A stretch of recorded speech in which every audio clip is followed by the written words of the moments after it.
యేసు ప్రభులు వారు నరశరీరధారిగా భూమి మీదకి దిగి వచ్చాడు. ఆయన దేవుడు, ఆయనే నిజమైన దేవుడు అని మనం మాట్లాడుతూ ఉన్నప్పుడు ఆయన దేవుడు కాదు అనేవారు అనేకులు ఉన్నారు. ఆయన గురించి రకరకాలుగా మాట్లాడేవారు అనేకులు ఉంటూ ఉన్నారు. దేవుని బిడ్డలారా, దేవునికి ఉండవలసిన లక్షణాలు ఏమిటి? ఈ రాత్రి మనం ఆలోచన చేయబోతూ ఉన్నాం. దేవుడు అనగానే మన భారతదేశంలో సృష్టి, స్థితి, లయ కారకుడు. దేవుడు అంటే ఎవరు చెప్పండి? సృష్టి, స్థితి, లయకారుడు, సృష్టికర్త. దేవుడు అంటే ఎవరండి? సృష్టికర్త అయిన వాడు దేవుడు. స్థితి అంటే నడిపించేవాడు, అడ్మినిస్ట్రేటర్ అన్నమాట. నడిపించేవాడు దేవుడు. లయకారుడు కూడా దేవుడే. అందుకనే మన భారతదేశంలో సృష్టికర్త అనగానే బ్రహ్మ అంటాము. బ్రహ్మ అనే మాటకు అర్థము సంస్కృతంలో బ్రహ్మ అనగా సృష్టికర్త. బ్రహ్మ అంటే ఎవరు చెప్పండి? సృష్టికర్త అంటే సృష్టించిన వాడు దేవాతి దేవుడు. కాబట్టి మనం ఏమంటూ ఉందంటే మన భారతదేశ సాంప్రదాయంలో బ్రహ్మ అనగా సృష్టికర్త. బ్రహ్మ అనే పదము సంస్కృతంలో మనము ఆ రెండు అక్షరాలే గాని తెలుగులో విశ్వ సృష్టికర్త అంటే విశ్వమును సృష్టించిన వాడు ఎవరంటే బ్రహ్మ. రెండవది దేవుని బిడ్డలారా, మనం ఆలోచన చేసినప్పుడు రెండవ పాత్ర ఏమిటి అంటే స్థితి అనగా నడిపించువాడు, ప్రొటెక్టర్ ఆఫ్ గాడ్, నడిపించి సంరక్షించే దేవుడు. మన భారతదేశంలో ఎవరైతే నడిపిస్తాడో, ఎవరైతే సంరక్షించే దేవుడిగా ఉంటారో ఆ దేవుడిని మన భారతదేశంలో విష్ణువు అన్నారు. ఎవరైనా చెప్పండి? విష్ణువు అనే మాటకు అర్థము దేవుని బిడ్డలారా సంరక్షించే దేవుడు. బ్రహ్మనగా సృష్టించిన దేవుడు, విష్ణువు అంటే సంరక్షించే దేవుడు. మూడవది దేవుని బిడ్డలారా శివుడు అనగా లయ కారకుడు అంటే లయము చేసే దేవుడు. ఒకడు సృష్టించగలరు, రెండవ వారు నడిపించగలరు, మూడవ వారు నాశనము చేయగలిగిన వారు. ఈ మూడు లక్షణాలు కలిగిన వారే ఎవరు? దేవుడు అని మన భారతదేశ ధర్మం మాట్లాడుతూ ఉంది. దేవునికి ఉండవలసిన లక్షణం ఏమిటంటే ఆయన సృష్టికర్త అయి ఉండాలి, విశ్వమును సృజించిన వాడై ఉండాలి. యేసు ప్రభు ఎవరు? ఆయన మానవుడిగా వచ్చాడు ఈ భూమి మీదకి. ఆయన సృష్టికర్త. ఆయన ఎలాంటివి సృష్టించాడు? ఒకవేళ ఆయన సృష్టికర్త అయితే ఆయన జీవించిన 3.5 సంవత్సరాలలో ఎలాంటి వాటిని సృష్టించాడు? సృష్టికర్త అంటే లేని వాటిని సృష్టించేవాడు సృష్టికర్త. అంతకు ముందు ఉన్న వాటిని సృష్టించేవాడు సృష్టికర్త కాడు కదా. పరబ్రహ్మ, పరలోకము నుండి దిగి వచ్చిన సృష్టికర్త. పరలోకము నుండి దిగి వచ్చిన సృష్టికర్త ప్రభు అయిన యేసు ఒక్కడేనా? ఆ పేరు ఈ పేరు ఒకటేనా? పరలోకము నుండి దిగి వచ్చిన సృష్టికర్త అయిన యేసు ప్రభు తన జీవితంలో 33.5 సంవత్సరాల జీవితంలో లేని వాటిని ఉన్నట్టుగా ఎక్కడైనా ఏమైనా సృష్టించాడా అని ఆలోచన చేసినప్పుడు కొలస్సీ పత్రికలు ఈ రీతిగా రాయబడింది. కొలస్సీలకు రాసిన మొదటి పత్రిక, ఒకే పత్రిక కదా, కొలస్సీ పత్రిక మొదటి అధ్యాయము, కొలస్సీ పత్రిక మొదటి అధ్యాయము 16వ వచనం ఈ రీతిగా మాట్లాడుతూ ఉంది. ఏమని మాట్లాడుతూ ఉంది? 16వ వచనం, ఎలా అనగా ఆకాశమందు ఉన్నవి భూమి యందు ఉన్నవి దృశ్యమైనవి గాని అదృశ్యమైనవి గాని అవి సింహాసనములైనను ప్రభుత్వములైనను ప్రధానులైనను అధికారులైనను సర్వము ఆయన యందు సృష్టింపబడెను. సర్వమును ఆయన ద్వారా ఆయనను బట్టి సృజింపబడెను. యేసు ప్రభులు వారు సర్వమును ఆయనే సృజించాడు. ఆయన సృష్టికర్త అని కొలస్సీ పత్రికలో పౌలు మాట్లాడుతూ ఉన్నాడు.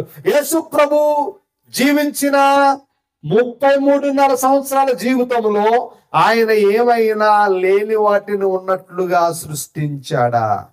చెప్పాలి. ఆయన సృష్టికర్తను నిరూపించడానికి లేని వాటిని ఏమైనా ఉన్నట్టుగా సృష్టించాడా అంటే 4 సువార్తలలో కొన్ని విషయాలు రాయబడ్డాయి. అవునా కదా? ఎన్ని విషయాలు? అందులో ఆయన సృష్టికర్త అనడానికి కొన్ని ఆధారాలు ఉన్నాయి.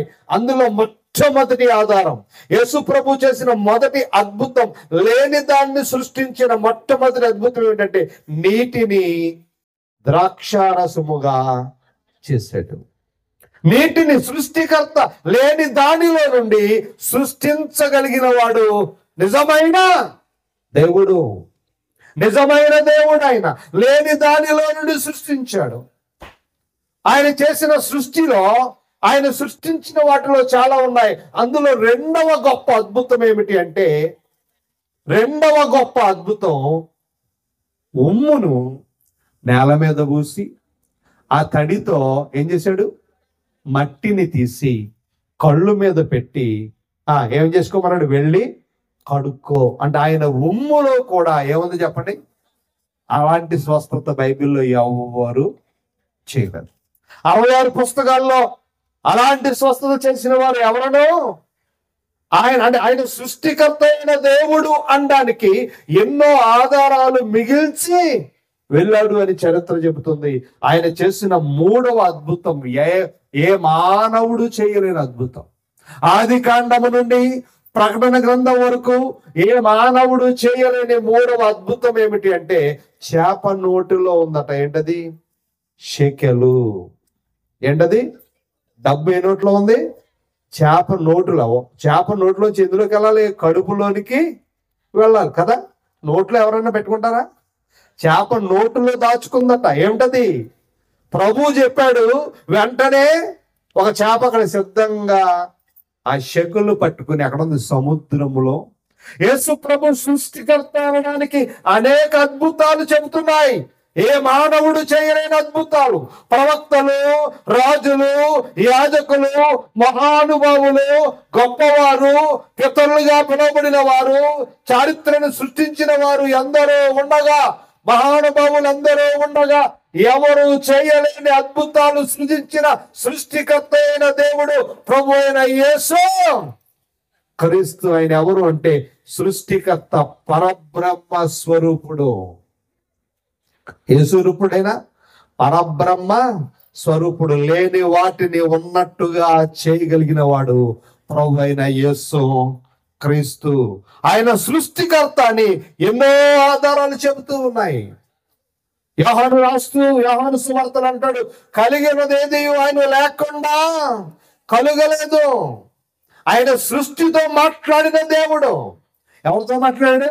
సృష్టితో మాట్లాడాడు. తుఫాను గద్దించగా తుఫాను అయిపోయింది, ఆగిపోయింది.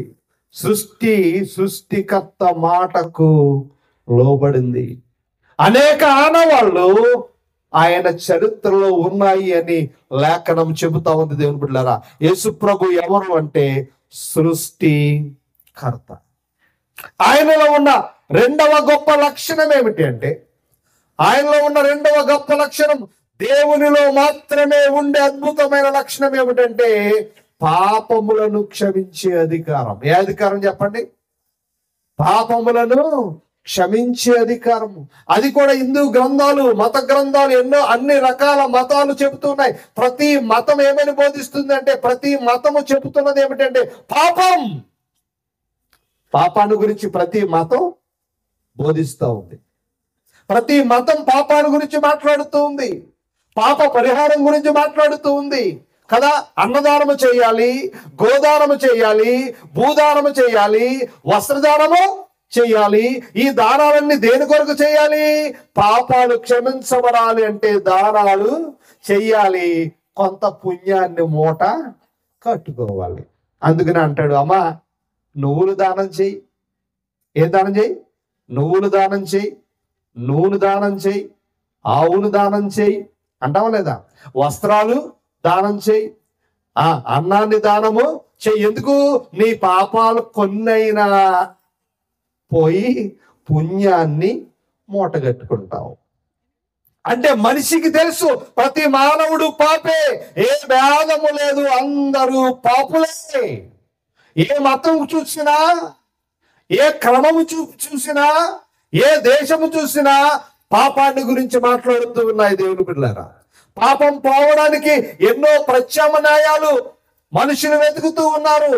పాపాన్ని మోవాలి అంటే, పాపం పోవాలి అంటే దేవుడి దగ్గరికి వెళ్ళాలి, దేవుడికి నైవేద్యాన్ని సమర్పించుకోవాలి, దేవునికి ధనాన్ని సమర్పించుకోవాలి, దేవునికి తలనీలాలు సమర్పించుకోవాలి. ఎందుకో పాపము పోవాలి. పాపం పోగొట్టుకోవడానికి మనిషి దేవుణ్ణి అన్వేషించి దేవుని దగ్గరకు రకరకాల పుణ్య కార్యాలు చేస్తూ ఉన్నాడు. నదిలో మునిగితే పుణ్యం వస్తుంది. పలానా నదిలో నువ్వు మునిగితే ఏమవుతుంది? నీ పాపం అంతా నది లాగేసుకుని నీకేమవుతుంది? పుణ్యము వస్తుంది. కాబట్టి నదిలోకి వెళ్తే నీకు పాపం పొందని, దానం చేస్తే పాపం పొందని అన్ని మతాలు ఘోషిస్తూ ఘోషిస్తూ ఘోషిస్తూ వేదం ఏమని చెబుతుందంటే, సర్వ పాప పరిహారం రక్త ప్రోక్షణం అవశ్యం. పాపం పరిహరించబడాలి అంటే రక్తము చిందించక తప్పదు, రక్తము చిందించక తప్పదు. అందుకనే చాలా సందర్భాల్లో గొర్రెలు బలిస్తారు, మేకలు బలిస్తారు, కోళ్ళు బలిస్తారు. ఎందుకు బలిస్తారు? పాపాలు పోవాలి. పెద్ద మేక కొనండి, ఈసారి గొర్రె పొట్టేలు కొందామండి. పెద్ద మేక ఎక్కడ దొరుకుతుందో చూడండి. ఎందుకంటే మన అందరి పాపాలు దాన్ని ఎత్తి మీద వేసేసి కోసుకొని కూర వండుకొని తినేద్దాం. మన పాపాలన్నీ పోవాలి. పాప పరిహారార్థం సర్వమానవ లోకం ఎన్నో రకాలుగా ప్రయత్నం చేసింది. దానాల రూపంలో, నదులకెళ్ళి స్నానాలు చేయడం రూపంలో, బలి ఇచ్చే రూపంలో రకరకాలుగా పాపాన్ని తీసివేయడానికి మానవుడు అన్వేషించి అన్వేషించి అన్వేషించి చివరికి పాపం ఎలా పోద్ది అంటే రక్తము చిందించక తప్పదు. పాపాన్ని గురించి మాట్లాడుతూ పాప క్షమాపణ ఇవ్వగలిగిన దేవుడు ప్రభువైన యేసుక్రీస్తు ఏమని మాట్లాడుతూ ఉన్నాడు అంటే, మార్కు సువార్తలో ఒక అద్భుతమైన మాట కనబడుతుంది. మార్కు సువార్త 2వ అధ్యాయము 5 నుండి 10 వచనాలు చదివితే అక్కడ పక్షవాయు రోగం కలిగిన వ్యక్తితో ప్రభు అంటున్నాడు, నీ పాపములు క్షమించబడ్డాయి, నీ పరుపెత్తుకు నువ్వు వెళ్ళిపో. పాప క్షమాపణ ఇవ్వగలిగిన వాడు నిజమైన దేవుడు. పాపాలు క్షమించే అధికారం కలిగిన వాడే నిజమైన దేవుడు. ఆ పాపాలు క్షమించే అధికారం కలిగిన వాడు నిజమైన దేవుడు ప్రభువైన యేసుక్రీస్తు అని బైబిల్ ఎంతో చక్కగా చెబుతా ఉంది. లోకాసు సువార్త 7వ అధ్యాయంలో ఒక స్త్రీ కనబడుతుంది. ఆమె పేరేమిటో రాయబడలేదు, కానీ ఆ ఊరిలో ఉన్న పాపాత్మురాలైన ఒక స్త్రీ అని పేరు రాయబడింది. చాలా మంది ఆడవాళ్ళ పేర్లు, చాలా మంది పేర్లు రాశాడు లోకాసు వార్తలో. లోకా గారు అన్ని సువార్తల కంటే లోకాసు వార్త చాలా ప్రత్యేకమైంది, చాలా చరిత్రాత్మకమైన సువార్త అది. అందులో దాదాపుగా 32 దేశాల పేర్లు రాశాడు లోకా. ఎన్ని దేశాలు? 32 దేశాల పేర్లు రాశాడు. ప్రపంచ చరిత్రలో ఎప్పటికీ ఆ దేశాలు ఉన్నాయి. 54 పట్టణాల గురించి రాశాడు. ఎన్ని పట్టణాలు? ఎప్పటికీ 54 పట్టణాలు చరిత్రలో ఉన్నాయి. 9 దీవుల గురించి రాశాడు. ఎన్ని దీవులు? 9 దీవుల గురించి రాశాడు. ఒక పట్టణానికి ఎంతో దూరమో కూడా రాశాడు. ఎన్ని కిలోమీటర్లో? రాజమండ్రి నుంచి కోలమూరు ఎన్ని కిలోమీటర్లో మనకు ఎలా తెలుసు? ఎవరో దాన్ని కొలిశారు, అది రాశారు. అలాగే లోక పట్టణానికి ఎంత దూరం ఉందో కూడా రాశాడు. అంటే ఎంత చారిత్రాత్మకమైన జ్ఞానాన్ని కలిగిన వాడో. ఎవరో భక్తుడైన లోక. ఆ లోక ఒక స్త్రీ గురించి మాట్లాడుతున్నాడు. ఆమె పేరు రాయలేదు. ఆ ఊరిలో చాలా మంది స్త్రీలు ఉంటారు కదా, కానీ ఆ ఊరిలో ఉన్న పాపాత్మురాలైన ఒక, అంటే ఇంకా ఆవిడకంటే ఎక్కువ పాపలు ఎవరో లేరనమాట. అందరూ డబ్బును పోగేసుకుంటే ఆవిడేం పోగేసుకుంది? కానీ ఆమె గురించి రాయబడింది అదే పత్రికలో. ఆమె విస్తారముగా ప్రేమించను గనుక ఆమె యొక్క విస్తారమైన పాపాలు ఎంత గొప్ప ధన్యత! ఆ ఊరిలో ఉన్న ఆ పాపాత్మురాలైన స్త్రీ ఆ ప్రభు పాప క్షమాపణ పొందుకుంది.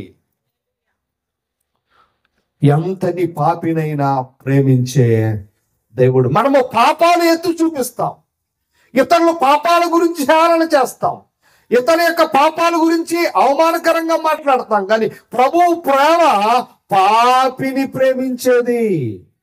ఎంతటి పాపినైనా ప్రేమించేవాడు దేవాది దేవుడు.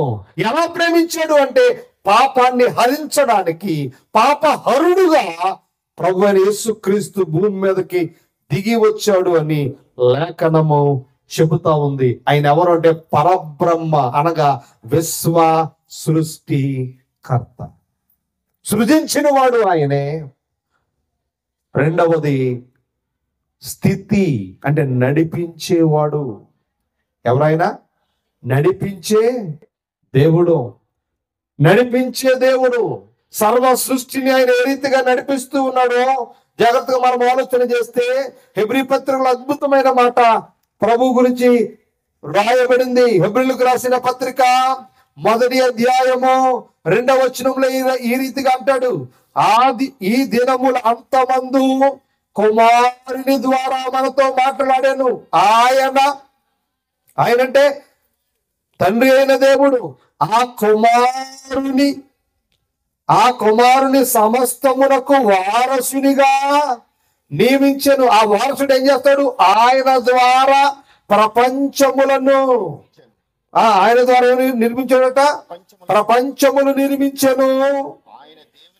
ఆయన దేవుని మహిమ యొక్క తేజస్సును, ఆయన తత్వము యొక్క మూర్తిమంతమై తన మహత్తు గల మాట చేత సమస్తమును నిర్వచించుచు.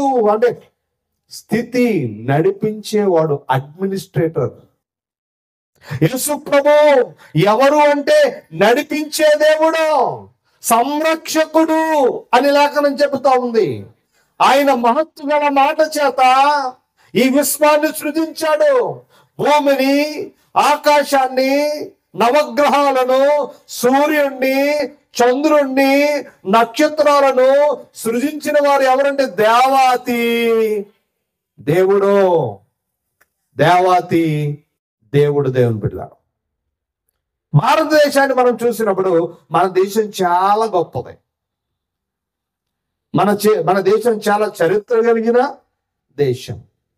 కానీ ఎందుకు మన దేశము అభివృద్ధి చెందడం లేదు అంటే ప్రపంచ దేశాలన్నీ అభివృద్ధి చెందుతున్నాయి.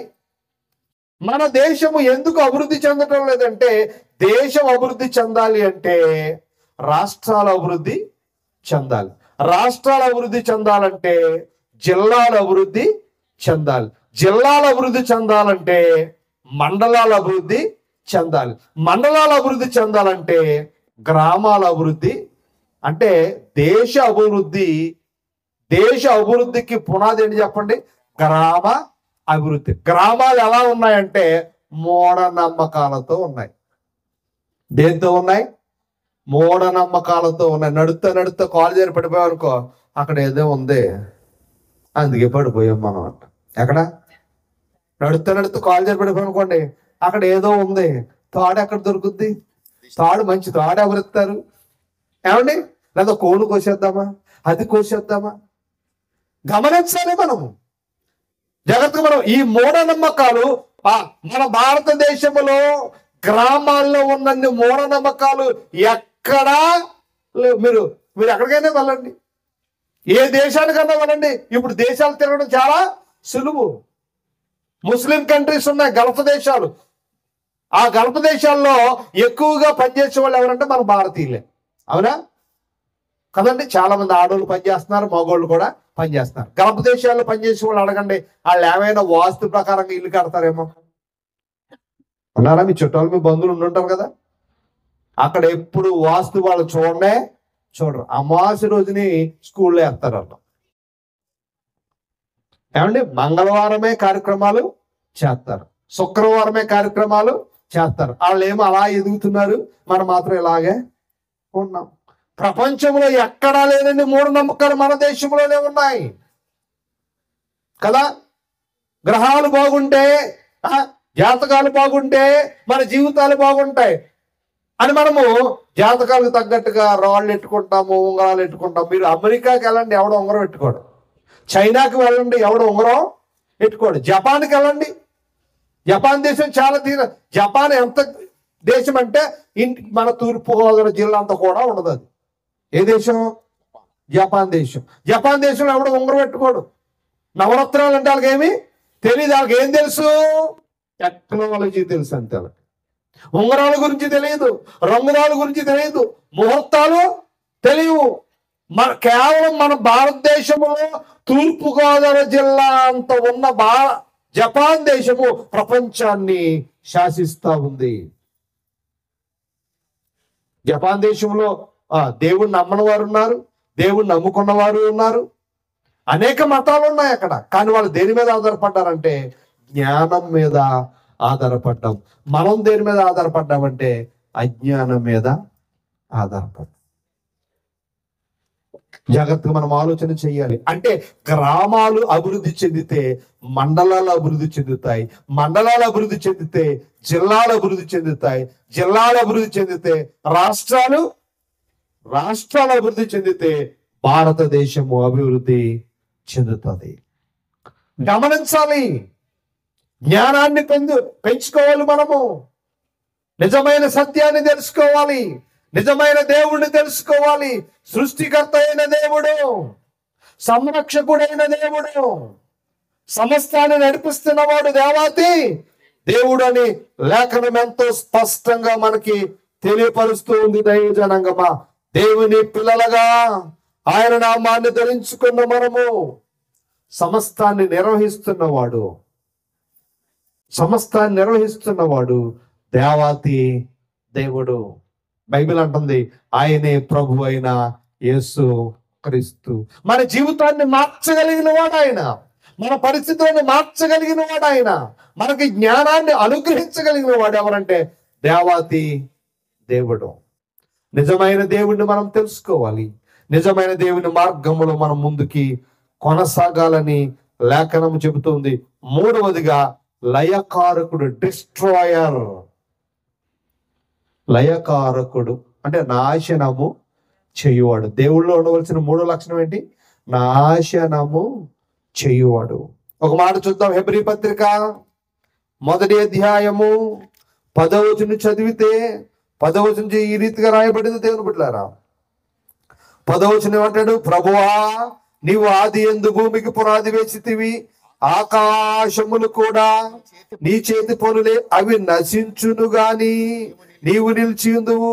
అవన్నీ వస్త్రము వలె పాతగిలును, ఉత్తరీయము వలె వాటిని మడిచివేయుదువు. అవి వస్త్రము వలె మార్చబడును గాని నీవు ఏకరీతిగా ఉన్నావు, నీ సంవత్సరములు తరగవు. సృష్టిని సృజించగలడు, దాన్ని నాశనము లయకారకుడు. ప్రళయకాల రుద్రుడు. రుద్రుడు అనే మాటకు అర్థమేంటి తెలుసా? ప్రళయకాల రుద్రుడు అంటే వినాశనము చేసే దేవుడు అని అర్థం.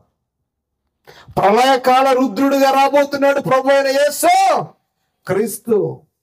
ప్రళయం రాబోతా ఉంది. ఆ ప్రళయములో ఆకాశము గతించిపోద్ది, భూమి గతించిపోద్ది, సృష్టి గతించిపోద్ది, సమస్తము. ప్రళయకాల రుద్రుడుగా ప్రభు అయిన యేసు క్రీస్తు రాబోతున్నాడు అని చరిత్ర చెబుతా ఉంది. దేవుని బిడ్డలారా, ఎవరు అంటే ఆయన సృష్టికర్త, ఎవరు ఆయన అంటే సంరక్షకుడైన దేవుడు, ఎవరు ఆయన అంటే సృష్టిని లయపరుచువాడు. అంటే సృష్టి స్థితి లయ కారకుడు ప్రభు అయిన యేసు క్రీస్తు. దేవుని పిల్లలుగా ఎవరు? యేసుక్రీస్తు ఎవరు నువ్వు అనుకుంటూ ఉన్నావు? ఆయన స్థాయిని మనం ఆలోచన చేయాలి, ఆయన శక్తిని మనం ఆలోచన చేయాలి, ఆయన ప్రభావాన్ని మనము ఆలోచన చేయాలి, మనల్ని మనము పరిశీలన చేసుకోవాలి. రాత్రంతా ప్రయాసపడ్డారు. ఎవరు అంటే జాలరులు. ఎవరు చెప్పండి? అంటే చేపలు పట్టేవారు. వాళ్ళ వృత్తి ఏంటంటే అది ఇక్కడ మన భారతదేశంలో దాని కులం అంటాం. చేపలు పట్టేవాళ్ళు అన్ని దేశాల్లోనూ ఉంటారు, అక్కడ కులాలు లేవు. మన భారతదేశంలో మాత్రం అద్భుతంగా ఉంది. చేపలు పట్టేవాళ్ళు మత్స్యకారులు, అంతేనండి. బట్టలు ఉతికే వాళ్ళేమో చాకళ్ళు. మరి అక్కడ అమెరికాలో బట్టలు ఉతికే వాళ్ళు ఏమంటారు? మన వాళ్ళు మీరు నవ్వుతున్నారండి. 50 లక్షల మంది ఉన్నారు భారతీయులు ఎక్కడ? అమెరికాలో. ఎన్ని లక్షల మంది? 50 లక్షల మంది ఉన్నారు. ఒకరు కాదు, ఇద్దరు కాదు. పైగా గ్రీన్ కార్డు ఉన్న వాళ్ళు, ఏ కార్డు ఉన్న వాళ్ళు, అమెరికా పౌరసత్వం ఉన్న వాళ్ళు 50 లక్షల మంది ఉన్నారు. అందులో అన్ని కులాల వాళ్ళు ఉన్నారు. అక్కడ ఏముండదు, మనకేముంది? ఎంత అదృష్టమో మనకి. గమనించాలి దేవుని బిడ్డలారా. రాత్రంతా చేపలు పట్టారట.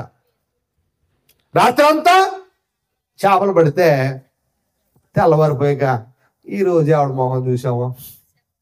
అందులో ఒకడు అనుకుంటాడంట, మా ఆవిడ మొహం చూసుకుంటాను, ఒక చేప పడలేదు. ఇంకొకడు అనుకుంటాడంట, పక్కోడు మొహం చూశాను, అందుకే ఒక చేప కూడా పడలేదు. ఇంకొకడు అనుకుంటాడంట, నా శత్రు మొహం చూశాను, ఒక చేప పడలేదని తిట్టుకుంటా చేపలు కడుక్కుంటా ఉంటే ప్రభు వాళ్ళ దగ్గరికి వెళ్ళి కాసేపు 2 మాటలు చెప్పాడంట జనాన్ని. చెప్పి తర్వాత చేపలు కడుక్కుని వెళ్తాన్నాడంట. ఇదిగో మీరు ఈ పక్కకి వెళ్ళి వలలు వేయండి అంటే ఆ చేపలు పట్టే ఆయనకి కోపం వచ్చింది. ఎందుకు వచ్చింది? చేపలు పట్టే వృత్తి చిన్నప్పటి నుంచి నేను ఏం పడుతున్నాను? చేపలు పడుతున్నాను. అసలు నువ్వు ఎవరో తెలదు, నీదేమో చేపల కులం కాదు కదా, నీకేం తెలుసు అని అనలేక రాత్రంతా ప్రయాసపడ్డాము, పని అవ్వలేదు. అయినా నువ్వేదో అంటున్నావు, నీ మాటలు బాగా బాగున్నాయి, ఏదో మంత్రం వేసావు. కొంతమంది మాటలతో పప్పులు వండేస్తారండి. అలాగే ప్రభు పప్పులు వండేసాడేమో అనుకున్నారు వీళ్ళు. మాటలతో నువ్వు పప్పులు వండేసావు, సరే నీ మాట చొప్పున అన్న అక్కడ రాయబడి ఉంటుంది మార్కు సువార్తలో కదా, నీ మాట చొప్పున వలలు వేస్తాం. ఎందుకు? అప్పుడు దాకా మాటలు, ప్రభు మాటలు విని వాళ్ళకి అర్థమైంది ఈయన మనిషి కాదు, బహుశా ఎవరో గొప్ప వ్యక్తి అయి ఉంటాడు. దేవుడుగా అనుకున్నారో లేదు తెలియదు, కానీ ఈయన మాత్రం మనిషి కాదు, ఎందుకంటే మనిషిలాగా మాట్లాడలేదు అనుకుని అక్కడ వాళ్ళు అంటున్నారు, నీ మాట చొప్పున వేస్తామనగా వల వేయగానే దాకున్న చేపలన్నీ వచ్చి ఎక్కడ పడ్డాయి? ఆయన మాటకు సృష్టి లోబడింది. ఆయన మాటకు చేపలు లోబడ్డాయి. ఆయన మాటకు సముద్రము లోబడింది. సృష్టి స్థితి లయ కారకుడు ప్రభు అయిన యేసుక్రీస్తు నిజమైన దేవుడు. ఆయన ఎందుకు వచ్చాడు అంటే ప్రేమను పంచడానికి వచ్చాడు, పాపాన్ని తీసివేయడానికి వచ్చాడు, జీవాన్ని ఇవ్వడానికి, నిత్య జీవ ప్రదాత. ఎవరు? యేసు ప్రభు. ఆయన రాజా, ప్రవక్త, దేవుడా అంటే బైబిల్ అంటుంది నిత్య జీవ ప్రదాత. మరణము లేని జీవితాన్ని ఇవ్వడానికి దేవుడు భూమి మీదకి దిగి వచ్చాడు. స్వర్గం ఎక్కడో ఉందనుకోవట్లేదు, నువ్వు ఎక్కడో ఉందనుకుంటున్నావేమో. ఆ స్వర్గము యొక్క ప్రారంభము ఎక్కడుంది అంటే భూమి మీదే ఉంది. ఆ స్వర్గము యొక్క ద్వారం ఎక్కడుంది? భూమి మీదే ఉంది. స్వర్గానికి నువ్వు వెళ్ళాలి అంటే భూమి మీదే దాని మార్గములో నువ్వు అడుగు పెట్టాలి. ఆ స్వర్గాన్ని నువ్వు అనుభవించాలి అంటే మరణము లేని జీవితం. అక్కడ ఇంకా విలువైన భోజనాలు ఉన్నాయి. ఎలాంటి భోజనాలు ఉన్నాయి? విలువైన భోజనాలు. జీవవృక్ష ఫలం ఉంది. ఏ ఫలం ఉంది? ఆ ఫలాన్ని ఎవరి కొరకెట్టాడు దేవుడు? మనుషుల కొరకే పెట్టాడు. ఆ ఫలాన్ని ఎవరు తినలేకపోయారు? ఆదాము తినలేకపోయాడు, అవ్వ తినలేకపోయింది. ఈ భూమి మీద ఏ మనిషి తినలేకపోయాడు. కానీ ఆ ఫలాన్ని తినే అవకాశము దేవుడు మనకు ఇవ్వబోతా ఉన్నాడు. ప్రకటన గ్రంథము 2వ అధ్యాయం, ప్రకటన గ్రంథం 2వ అధ్యాయము 7వ వచనం, చెవి గలవాడు ఆత్మ సంగములతో చెప్పు మాట వినుగాక. జయించువానికి దేవుడు పరదేశులో ఉన్న జీవవృక్ష ఫలములను భుజింప. జయించాలి ఈ భూమి మీద. ఏమి జయించాలి? పాపాన్ని జయించాలి, శాపాన్ని జయించాలి, నిందను జయించాలి, అవమానాన్ని జయించాలి, దరిద్రాన్ని జయించాలి, వ్యాధిని జయించాలి, శోధన జయించాలి. సమస్త రుగ్మతలను జయించి జయించి జయశీలిగా నువ్వు నిలబడినప్పుడు దేవుడు నీకు ఇవ్వబోతూ ఉన్నాడు జీవవృక్ష ఫలము, అనగా మరణము లేని నిత్య జీవితం, స్వర్గం. స్వర్గం ఇవ్వబోతూ ఉన్నాడు. స్వర్గ జీవ ప్రదాత ప్రభు అయిన యేసుక్రీస్తు. నిత్య జీవ ప్రదాత ప్రభు అయిన యేసుక్రీస్తు. ఈ ప్రపంచంలో ఎవడు నీకు స్వర్గాన్ని ఇవ్వలేడు. దానాల వల్ల నీకు స్వర్గం రాదు, ధర్మాల వల్ల నీకు స్వర్గం రాదు, మంచి పనులు చేస్తే నీకు స్వర్గం రాదు. కొండలెక్కినా, కోనలెక్కినా, నదిలో పొల్లినా, ఎక్కడికి వెళ్ళినా నీకు స్వర్గం ప్రాప్తించదు. కానీ ఈ భూమి మీద నువ్వేం చేయాలి? ఈ భూమి మీద నువ్వేం పని చేస్తే దేవునికి ఇస్తాడు? జయించాలి. కామ, కోద, మత, మచ్చర్యాలను నువ్వు జయించాలి. దేవుని కొరకు నమ్మకమైన పాత్రగా నిలబడాలి.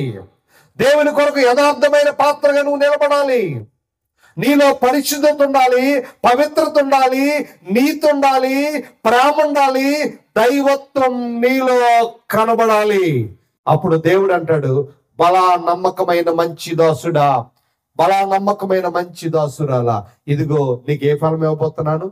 జీవ వృక్ష ఫలము. కావాలా నీకు? స్వర్గములో నువ్వు ప్రవేశించాలని ఆశపడుతూ ఉన్నావా? స్వర్గములో నువ్వు ఉండాలని కోరుకుంటూ ఉన్నావా? ఈ రాత్రి దేవుడు సృష్టికర్త అయిన దేవుడు, సృష్టిని సంరక్షించే దేవుడు, సృష్టిని లయము చేసే దేవుడు ప్రభు అయిన యేసుక్రీస్తు నీకు నిత్య జీవాన్ని ఇవ్వబోతా ఉన్నాడు. మనలో ఉన్న ప్రతి పాపాన్ని తీసివేసి, ప్రతి శాపాన్ని తీసివేసి, ప్రతి విధమైన వేదనను తీసివేసి ఈ 2025లో ఘనమైన పాత్రలుగా దేవుడు మనల్ని చేయబోతూ ఉన్నాడు. తలవంచండి, ప్రార్థన చేసుకుందాం.